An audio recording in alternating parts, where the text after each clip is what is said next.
Greetings to everyone. I am Professor Namita Rajput, Professor in Department of Commerce, Sri Aurobindo College, University of Delhi. In the ongoing series of emotional intelligence, today we will be talking on a very pertinent topic, that is measurement of emotional intelligence. Now, the measures of emotional intelligence are essential tools for understanding and assessing individuals' ability to recognize, interpret and regulate the emotions effectively, both in themselves and their interaction with others.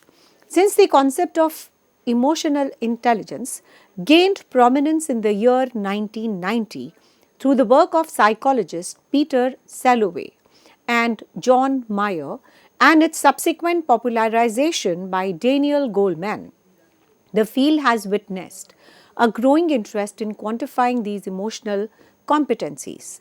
Emotional intelligence measures are diverse, including self-report questionnaires, performance-based tests, and multi-rater evaluations. Now, these tools aim to assess the various dimensions such as self-awareness, empathy, emotional regulation, and interpersonal skills.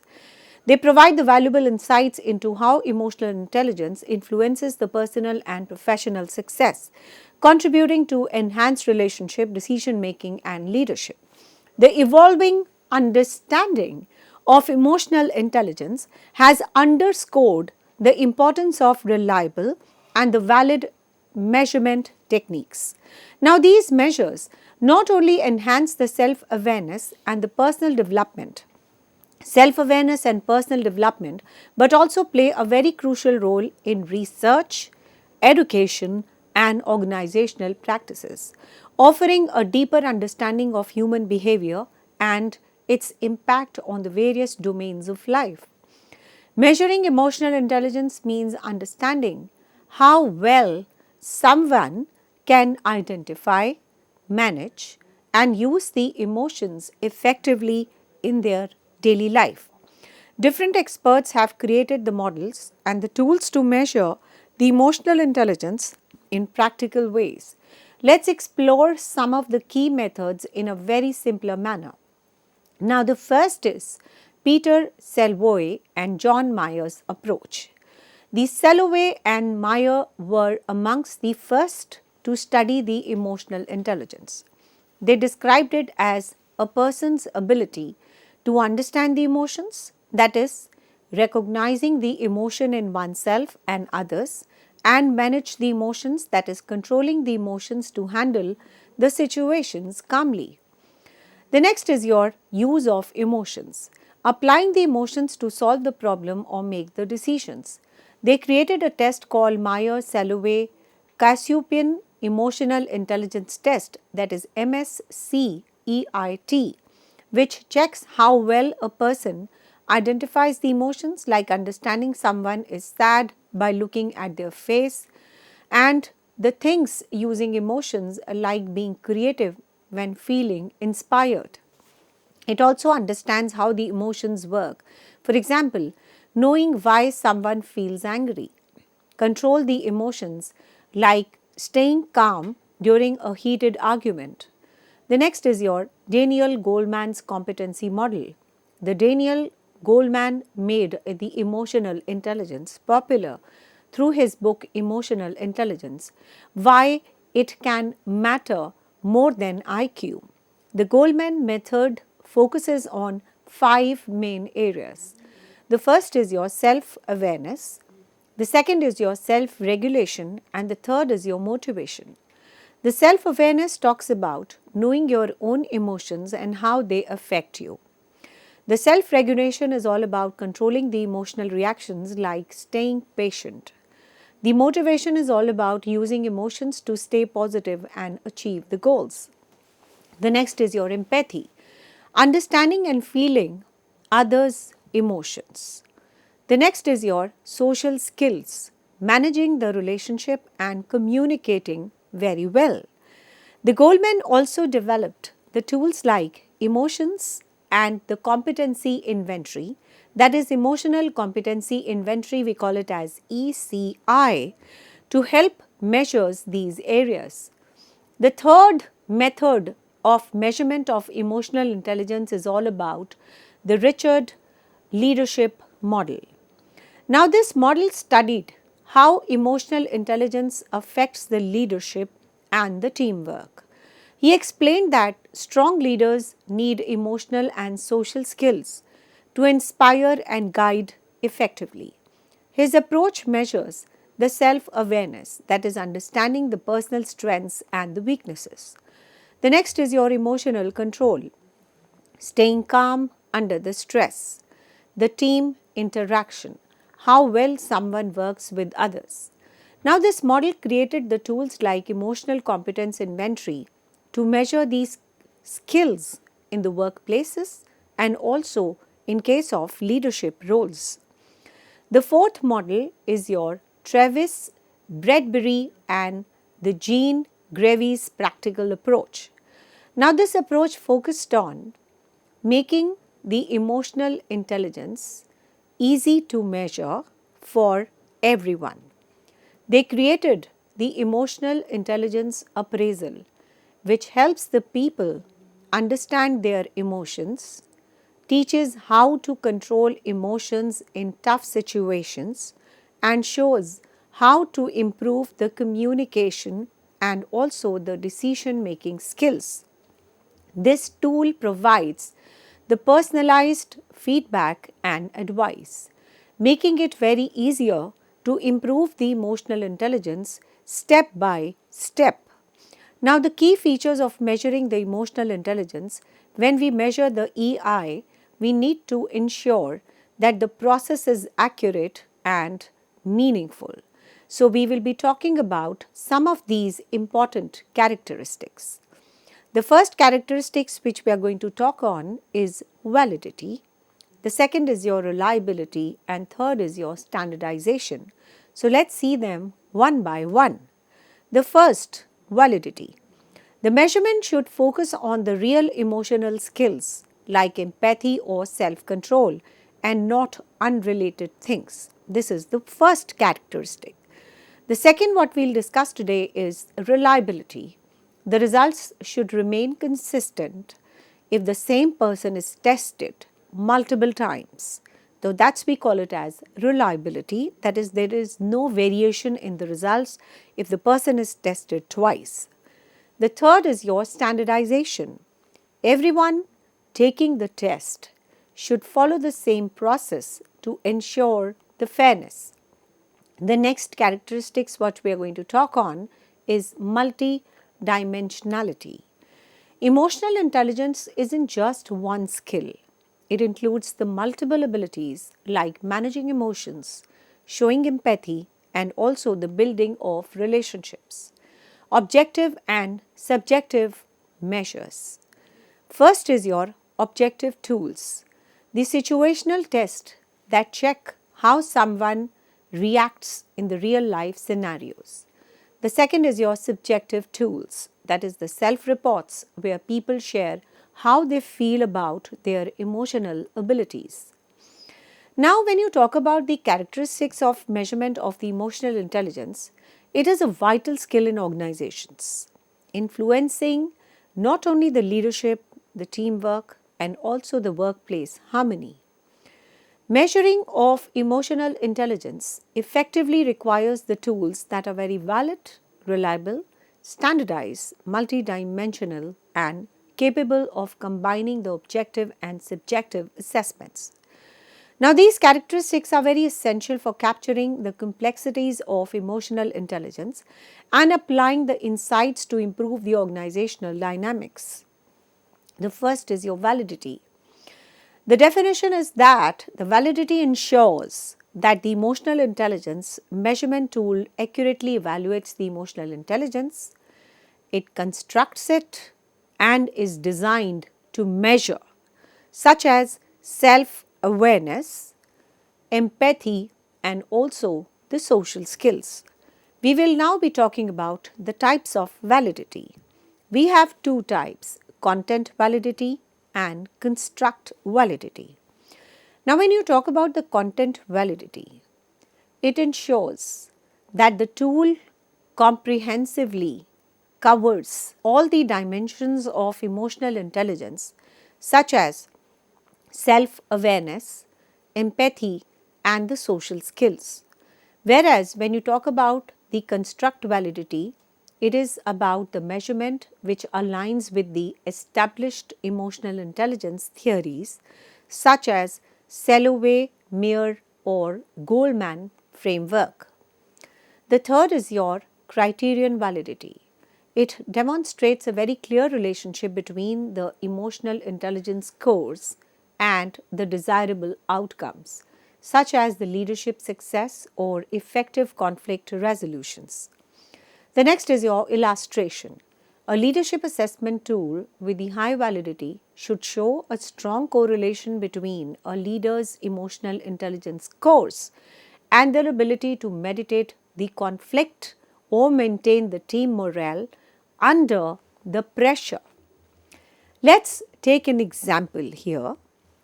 The leaders scoring high or empathy and a self-regulation are often better at retaining the employees' trust during the organizational changes.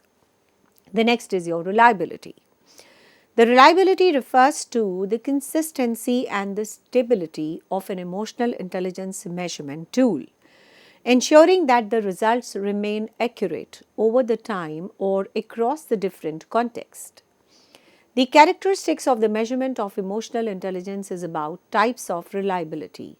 That is, it tests the retest reliability. That is, assess whether a tool yields the consistent results when used multiple times under the similar conditions. That means that test is retested for reliability for the same results under the similar conditions. The second is your inter-rater reliability. When you talk about the inter-rater reliability, it measures the agreement between the different evaluators observing the same individual. Then is your internal consistency, which ensures that the questions within the tool provide the coherent and consistent results. Within the tool, provide a coherent and consistent results. Let's take an example here. If an employee scores are very high in terms of self-awareness during an emotional intelligence assessment today, a reliable tool will yield a similar result when the test is repeated after the few weeks. This consistency is very essential in the performance appraisals and the leadership evaluations, where the stability in the emotional competencies is very critical. And in the dynamic organization's environment, reliability also ensures that the tool adapts to the evolving role and the scenarios while maintaining its effectiveness. The third is your standardization. The standardization ensures that the emotional intelligence measurement tool is applied uniformly across diverse populations, organizational context, and also the cultural settings. Now let's see the importance of standardization. It eliminates the biasness caused by the cultural, linguistic, and the demographic differences. It also facilitates the benchmarking by allowing the comparisons across the teams, departments, or the industries. Now it also ensures the fairness, particularly in the global organizations with diverse employee bases. Let's take the illustration here.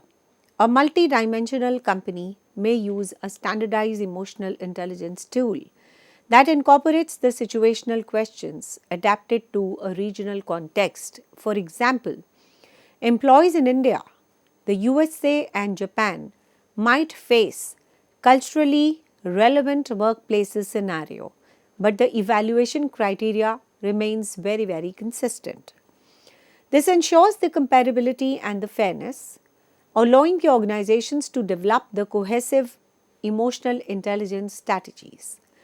The scenario-based standardization is especially useful in specific industries. For example, the hospitality organizations might test emotional intelligence using the customer interaction scenario, while healthcare settings might focus on empathy in the patient care. Now, the fourth dimension is about the multiple dimensions. A comprehensive emotional intelligence measurement tool evaluates the multiple facets of emotional intelligence, providing a holistic understanding of an individual emotional and the social capabilities. There are some core dimensions which we will be talking on the emotional intelligence. The first is your self-awareness, recognizing and understanding one's own emotions, self-regulation, that is managing the emotions, impulses and the stress effectively. The next is your empathy, understanding and considering others' feelings and perspectives. The next is your social skills in building and maintaining the positive relationships, managing conflicts and fostering the collaboration. The next is your motivation, staying focused and resilient, especially in the challenging circumstances. Let's take an illustration here. An emotional intelligence assessment might reveal that an employee excels in motivation and self-regulation but struggles a lot with the social skills, like having a very effective communication. Now, these insights will allow the HR, that is the human resource department, to design some personalized training program to strengthen the weaker areas, that is in terms of the enhancement of the social skills, thereby enhancing the overall team dynamics. So, this is how this assessment might help. Now, these advanced tools often compare the multiple dimensions to identify the nuanced gaps. For example, a leader with high empathy but low self-regulation might struggle to balance the emotional understanding with decisiveness during the crisis. The fifth aspect is your objective and subjective measures. Effective emotional intelligence measurement tools, they integrate subjective methods, that is self-reports for a balanced evaluation. What are the objective measures?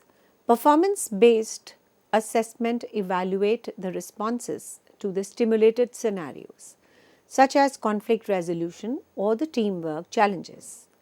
The AI, that is artificial intelligence driven emotional recognition, it also analyzes the facial expressions, the tone and the text to enter emotional state. Now, there are some subjective measures also in place, like self-report questionnaires. They enable the individuals to reflect on their emotional tendencies. The peer and 360-degree feedback, they provide insights from the colleagues, subordinates and the supervisors. An organization may combine both approaches. That is, employees participate in the role play exercises designed to test emotional competencies, such as handling the workplace conflicts. The employee complete the self-assessments on their emotional responses to stress or the feedback. Now, we will be discussing the approaches. Measuring the emotional intelligence. It requires a comprehensive approach to assess its multidimensional nature accurately. Emotional intelligence impacts the various aspects of the personal and professional life, including the decision making, conflict resolution, leadership, and collaboration.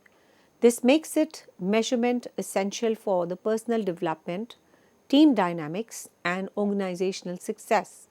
Now, we will be talking about exploring these primary approaches to the emotional intelligence one by one, which is enriched with examples, the real world applications, and also the illustration to make it more effective. The first we will be talking on the approaches of this is self-report questionnaires for assessment of emotional intelligence. Now, self-report questionnaires are amongst the most commonly used tools to assess the emotional intelligence. Now, these instruments, they rely on the individual's evaluation their own emotional and social skills by responding to the structured statements. Now, this method captures the subjective perceptions of emotional abilities, offering the valuable insights into how individuals perceive themselves in the areas such as self-awareness, empathy, stress management, and adaptability. Unlike the performance-based assessments that objectively measures the emotional intelligence through the task or the scenarios, the self-reported questionnaires provide a more introspective approach, making them a very important tool for the personal and the professional development. These tools are used across the fields, including the education, corporate training counseling, and also the healthcare, due to their practicality, accessibility, and the cost effectiveness. Now, there's a question which wrecks our mind. What are the self-reported questionnaires? The self-reported questionnaires are psychometric instruments that assesses an individual's perception of their emotional and interpersonal abilities. Now, they typically involve a set of standardized items or the statements in which the participants respond to based on their personal experiences and the feelings. This method aligns with the subjective nature of emotional intelligence, as emotional skills are often experienced internally and also evaluated through the self-awareness. Now, the questionnaires are based on the theoretical framework of emotional intelligence like Bar on Emotions and Social Intelligence Model 1997. Now, when you talk about this model, it focuses on a wide range of emotional and social competencies that influence the overall functioning and the well-being. The next is your Goldman's Model of Emotional Intelligence 1995, which emphasizes on the emotional and the social intelligence as critical for the leadership and also the workplace success. The next is your Selloway and the Mayer's Ability Model 1990, which highlights the mental process involved in understanding and managing the emotions. Now, we are coming on to the purpose of self-report questionnaires. The primary objective of the self-report questionnaires are: first, to promote the self-awareness by helping individuals reflect on their own emotional abilities. The second is to identify the strengths and the areas for improvement in emotional and interpersonal competencies. The next is to provide a foundation for the personal development, training or coaching the interventions.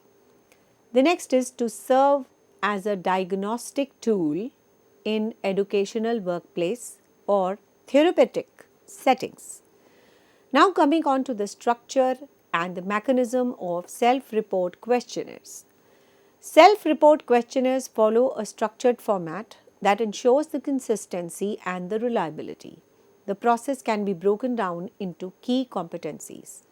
The first is your questionnaire design. The questionnaires is designed based on the validated emotional intelligence models. Each item targets a very specific dimension of EI, that is empathy, self-regulation. There is also a response scale. Most self-report questionnaires use a Likert scale, which allows the participants to rate their agreement with the statements from 0 to 5, from 0 to 7, from 0 to 9.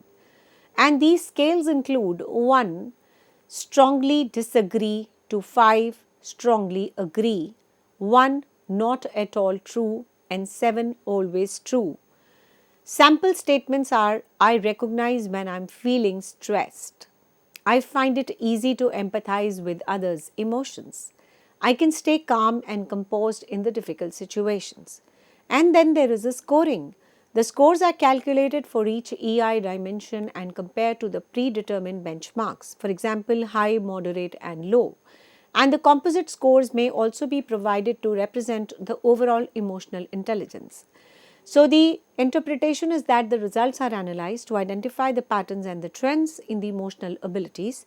Report often include actionable insights and the recommendations for the development. Now, one of the examples is that the most commonly wide used self-regulation EI tool is the emotional, the quotient inventory developed by the bar on. It measures the 5 core dimensions of emotional intelligence like several sub-skills. These dimensions provide a very comprehensive view of the emotion and also the social functioning. Thank you very much.